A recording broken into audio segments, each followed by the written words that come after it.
Halo semuanya, welcome to Awan, Akal Berwawasan, edisi part of Bumi. To have be a good reason, we must have insight. Teman-teman semuanya, kenalin aku Isyana. Nah, pada kesempatan kali ini kita kedatangan tamu yang tentunya sangat-sangat spesial dan pernah nih datang ke SMP Negeri 1 Bangli. Bukan lain lagi adalah Kak Nisa. Yeay, oke. Halo Kak Nisa. Halo, Gimana Isyana. nih kabarnya? Langsung ke arah baik. Oh, mungkin boleh diperkenalkan dirinya dulu ya sama teman-teman kita. Halo teman-teman semuanya, kenalin nama aku Madia Yunisa Sri Ratna. Aku biasa dipanggil Nisa. Aku adalah seorang mahasiswa aktif Ilmu Komunikasi Universitas Udayana. Dan kebetulan aku salah satu alumni SABA juga. Wah, ternyata kakaknya alumni SAB juga ya. Oke, jadi Kak Isyana kan pernah tahu nih kalau kakak waktu itu sempat coaching klinik di sini, yaitu di marching band SAB. Ya. Nah, kira-kira pas itu kakak ngasih materi apa sih? Soalnya aku nggak ikut. Oh gitu, jadi waktu itu aku hanya memberikan sedikit tips and trick untuk adik-adik marching band untuk bagaimana caranya menumbuhkan metode drill yang baik untuk menunjang muscle memory nih, Shana. Jadi muscle memory itu bisa membuat kita menjadi ingat dengan spontan terkait bagaimana kita bergerak, bagaimana kita mengingat alunan nada, dan mengharmonisasikannya dalam suatu gerakan yang kompleks. Karena di marching band kan terdapat banyak gerakan-gerakan yang kompleks kan? Ya, bener banget. Terus waktu kakak ngajarin ke teman-teman itu, teman-temannya gimana sih tanggapannya, apa? Ngedengerin kakak atau mereka main-main nih? Justru ini yang menarik. Jadi di antara teman-teman semuanya itu ada banyak banget yang excited, banyak banget yang dengerin, dan mereka tuh banyak banget yang nanya tentang, Kak, gimana sih caranya biar kita bisa menumbuhkan muscle memory yang baik, bagaimana sih caranya kita biar bisa hafal gerakan nih di luar kepala gitu. Cuman ya tetap aja dalam menjelaskan kita pasti jelaskan juga bahwa semua itu butuh proses, Isyana, ya kan? Untuk sayang aja kita perlu proses, apalagi untuk mengingat ya, Isyana. Banget. Kayak gitu sih, Isyana. Mereka tuh excited karena waktu itu Kak Ganta juga bagi-bagi snack, dan aku juga kebetulan bagi-bagi sedikit saldo GoPay untuk Wah. mereka. Jadi ya mungkin mereka juga lebih excited lagi buat belajar. Aduh, kayaknya harus sering-sering isi nih ya biar saldo GoPay kita penuh. Mau dong, Kak? Iya, boleh. Oke, jadi ini kan kita udah mau gini, apa namanya, udah mau ada pertunjukan nih karena besok itu ulang tahun SABA. Kira-kira kakak ada tips nggak ya buat mereka tuh biar lebih semangat untuk tampil besok, dan mungkin ada kesan-pesannya melihat mereka mungkin pernah lihat kan waktu itu latihan itu gimana sih, Kak?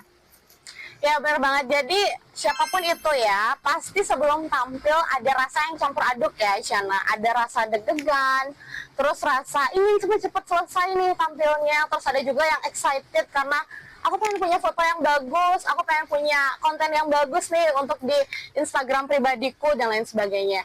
Tapi semua itu tetap harus di counter dengan yang namanya latihan yang cukup, Isyana. Jadi apapun aktivitasnya, apapun tips and trick yang diminta, pasti ujung-ujungnya bakal jatuh lagi di latihan yang cukup dan juga istirahat yang cukup, Isyana. Karena walaupun kita latihan yang cukup, tanpa kita istirahat yang cukup, kadang juga bisa membuyarkan fokus kita dan juga emosional kita di hari Isyana, kayak gitu. Terus untuk kesan dan pesan ya, mungkin aku lebih banyak ke kesan ya, karena aku ngeliat adik-adik marching band SABA itu bener-bener excited banget latihannya, bener-bener disiplin banget latihannya, apalagi coachnya Kak Ganta. Iya, bener banget. Iya, love ya kata Isyana ya. Oke, jadi karena mereka emang bener-bener semangat banget, dan aku tahu banget ekstra marching band itu dari dulu adalah salah satu ekstra yang favorit di SABA. Jadi banyak banget yang join, terus banyak banget yang bener-bener suka tampil nih di SABA. Jadi makanya kayak lebih banyak kesannya sih, karena seneng banget lihat adik-adik yang mau berproses, mau belajar, terus mau mengembangkan dirinya. Dari yang belum bisa main alat musik sampai yang bisa main alat musik, dari yang belum bisa nari sampai bisa nari. Terus yang ya pasti banyak gejolak yang mereka alami, banyak proses yang mereka lalui juga buat pementasan besok. Kita harus nonton sih ya, kakak-kakak alumni harus nonton sih. Oke, aku penasaran nih, Kak. Kakak dulu kan alumni SABA ya? Betul. Di zaman kakak itu udah ada nggak sih extra marching band atau belum ya? Udah. Oh, udah. Zamannya kakak itu lagi aktif-aktifnya, karena waktu itu kalau nggak salah waktu ulang tahun Bangli ya, tapi belum ada alun-alun Bangli, masih di lapangan Kapten Mudike. Itu tuh pemerintah ngadain event 17 Agustusan dan itu dan pada saat itu ya, marching band itu salah satu kategori yang dilombakan. Jadi kakak juga ngerasain tuh, karena kakak kan salah satu pengurus OSIS juga. Jadi benar-benar ngerasain nemenin teman-teman marching band latihan tiap hari, kayak gitu. Jadi mereka tuh emang excited dari dulu. Jadi kalau ditanya ekstra apa yang paling aktif di Esaba, salah satunya adalah marching band. Oh, waduh. Tapi waktu ini kan karena COVID, jadi sempat vakum gitu ya ekstranya. Iya, betul. Dan kayak ganti pelatih juga ya. Itu baru. Soalnya waktu aku kelas 7 itu kayak baru-baru muncul lagi gitu loh ekstranya. Itu gimana tanggapan kakak? Mungkin ngeliat nggak sih perbedaan dari gimana marching band yang dulu, yang sebelum vakum, dan setelah vakum yang baru-baru bangkit gitu? Oke, bercermin ke COVID ya. Sebenarnya COVID ini ngasih bumerang buat kita. Ada dampak negatifnya dan ada juga benefit positifnya nih, Isyana. Jadi kalau dulu marching band di Esaba itu dia aktif memang, tapi kurang secara publikasi. Jadi kita nggak ada yang bikinin konten, nggak ada yang bikinin pamflet kita mau pentas, terus nggak ada tuh yang inisiatif buat bikin dam mungkin, atau bikin ya konten-konten kecil-kecilan yang lucu lah gitu ya. Tapi sekarang, seiring dengan berjalannya waktu, semuanya harus update, semua yang ingin terlihat, semua yang ingin muncul ya pasti harus memunculkan dirinya sendiri kan ya. Tentunya di bawah pelatih, di bawah coach yang memang kreatif, ekstra marching band di Esaba sekarang itu sudah terkemas dalam konten. Jadi Kak Nisa tuh senang banget ngelihat teman-teman yang udah mulai kayak bikin konten di media sosial, karena apapun itu melalui konten tersebut tuh bisa banget menumbuhkan dan juga menunjukkan nih Isyana apa saja potensi personalnya, personal brandingnya seperti apa, terus sekalian nyicil portofolio juga sih. Ya bener banget sih. Oh ya, aku lupa nanya di awal ini harusnya. Apa tuh?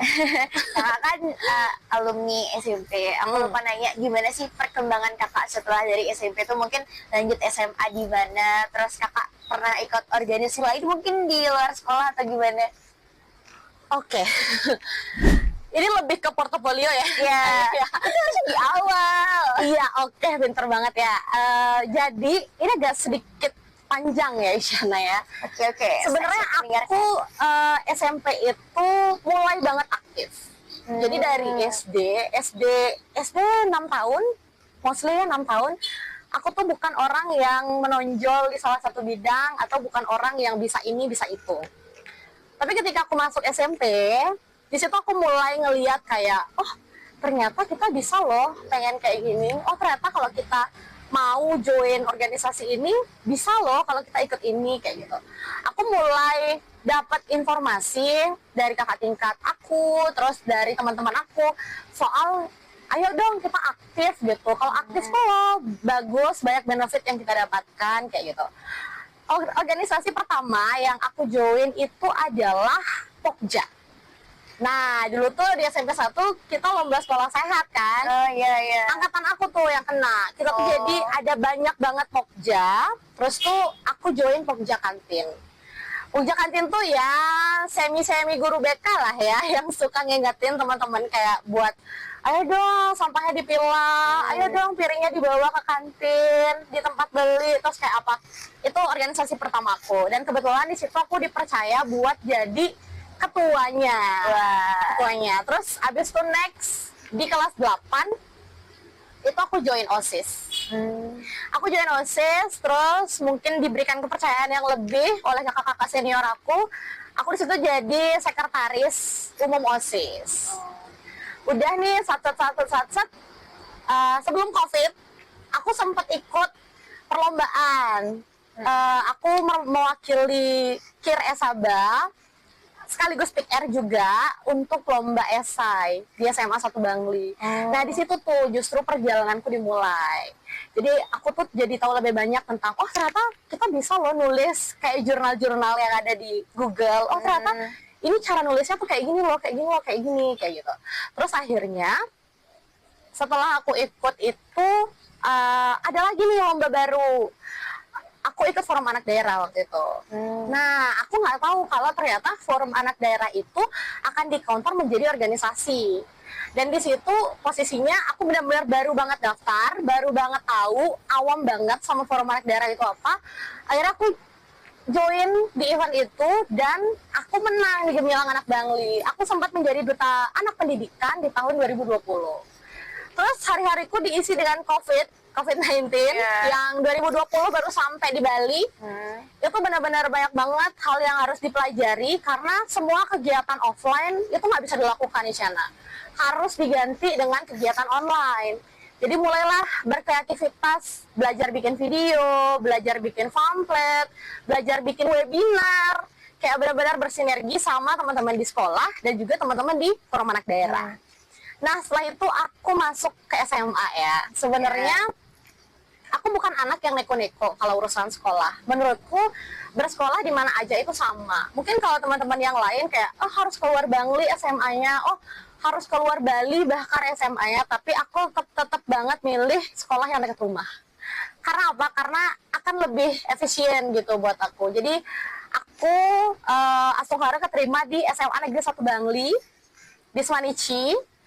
Dan baru masuk tuh aku bener-bener nggak tahu harus ngapa-ngapain karena waktu itu COVID kan, semuanya kegiatannya jadi online dan ada satu ekstra yang menarik banget, yaitu ekstra pramuka.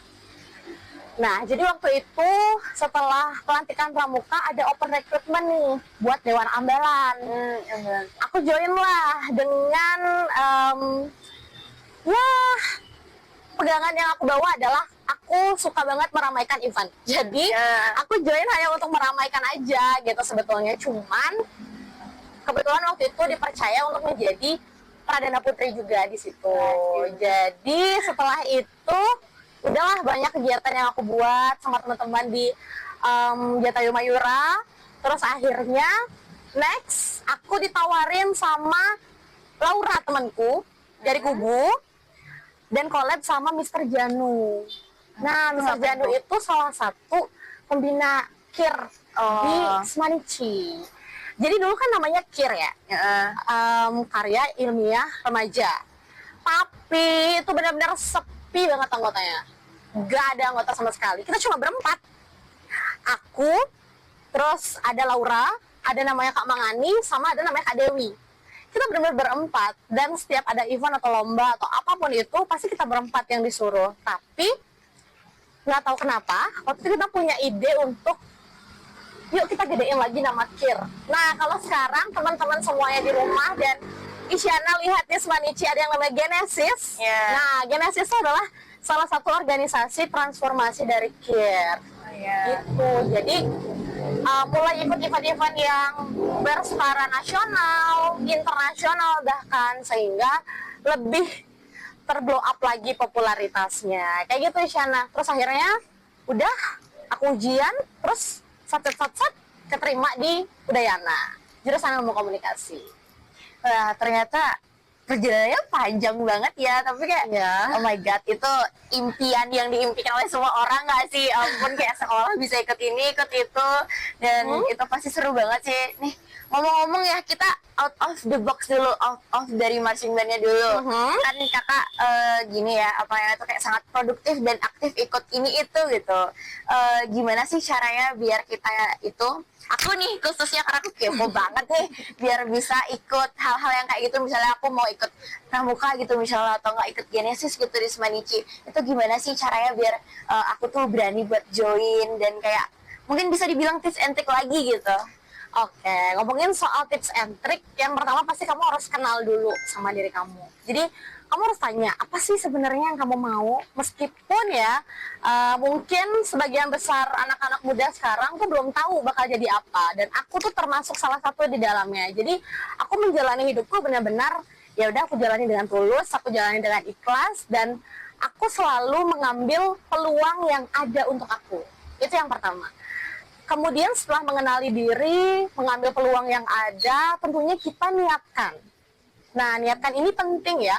Mungkin kalau aku pribadi, aku lebih ke niat yang jangka pendek, Isyana. Jadi, oke, hari ini aku join ini, apa nih goals dari organisasi ini? Apa nih goals dari stepku ini? Jadi aku benar-benar memahami step itu, memahami goalsnya apa, baru nih kita terjun ke situ. Kalau aku sih kayak gitu ya, karena kalau kita nggak paham atau kita cuman sekedar FOMO aja, itu nggak bakal jadi langkah yang baik untuk kita, karena setelah kita bosan, kita pasti get out, pasti cabut dari situ. Tapi kalau kita memang ikut karena untuk mengembangkan potensi diri yang memang kita sudah tahu akan mau jadi apa, kita bakal tetap stay dan menggali lebih banyak lagi di satu tempat itu atau di satu organisasi itu. Kayak gitu sih, Shana. Waduh, semoga aku bisa terapin ya kak ya. Oh iya Pasti nih bisa. ya, kayak baru-baru ini ada pemilihan Jikek bagus nih, Jikek bagus banget. Itu kebetulan aku on the tuh ke sana, jadi dan terpilihlah seorang Jikek Bangli, yaitu Kak Nisa. Gimana sih pesan dan kesan? Mungkin kesannya sih dulu ya, jangan kesan ya. Kesannya itu dari awal kakak mencoba ikut, kayak kenapa bisa ikut, terus kayak gimana rasanya bisa tiba-tiba menggunakan mahkota dari Jikek Banglinya itu. Silver crown gitu ya. Oke, jadi sebenarnya aku bukan orang yang pengen banget gitu ikut pageant tuh, nggak yang kayak gitu. Kebetulan di tahun ini aku lengser di Forum Anak Daerah sebagai fasilitator. Dan aku merasa adik-adikku di situ memang sudah expert di bidangnya masing-masing dan pasti mampu dong untuk melanjutkan tonggak organisasi itu. Sudah saatnya nih, aku yang udah kepala dua ini harus move ya dari anak-anak gitu, karena jujur banget aku di situ paling tua, Isyana, karena aku merasa kayak yang adik-adikku ini harus lebih banyak berinteraksi dengan lingkungan yang anak-anak, walaupun aku juga sesekali pasti main ke situ, tapi aku yang udah masuk di remaja menuju dewasa ini juga harus mulai bisa mencari interaksi yang relate dengan aku. Jadi aku memilih Jikek Bagus Bangli untuk melanjutkan tonggak relasi itu sebetulnya. Kenapa aku milih Jikek Bagus ya? Karena yang waktu itu open rekrutmen adalah Jikek Bagus. Jadi sederhana banget ya. Aku cuman pengen aku aktif di organisasi dan lagi-lagi ya berkontribusi untuk Bangli. Karena aku sadar Bangli itu tanah kelahiranku ya. Aku besar di Bangli, terus aku gimana ya menjalani kehidupanku di Bangli. Masa iya sih aku nggak berkontribusi apa-apa gitu. Dan tekadku sejauh ini adalah membuat Jikek Bagus Bangli itu yang benar-benar aktif dan juga benar-benar dilihat gitu sama masyarakat. Karena banyak ya yang di sosial media juga udah mempertanyakan pageant tuh perannya apa sih? Kok di Bali banyak banget ada pageant, tapi kok kita nggak tahu ya perannya ngapain gitu. Cuman kalau menurut aku pribadi, pageant itu bukan sekedar organisasi yang mengcounter orang-orang yang mau, tapi bagaimana si orang-orang yang mau ini betul-betul berdampak dengan aksi yang benar-benar nyata dilakukan. Dan zaman sekarang, menurutku untuk beraksi itu tidak lagi sulit ya. Kita bisa kok buat konten sendiri dan low budget tentunya, edukasi lewat sosial media, kemudian publikasi lewat blog, website pribadi, itu udah bisa banget. Banyak banget aplikasi yang bisa ngebantu kita, kemudian sarana dan prasarana yang juga memang sudah mudah didapatkan sebetulnya, seperti itu. Wah, teman-teman semuanya sangat mengesankan ya perjalanannya dari SMP sampai sekarang, itu udah banyak banget dapat prestasi. Semoga bisa ngeluar ya kak ya.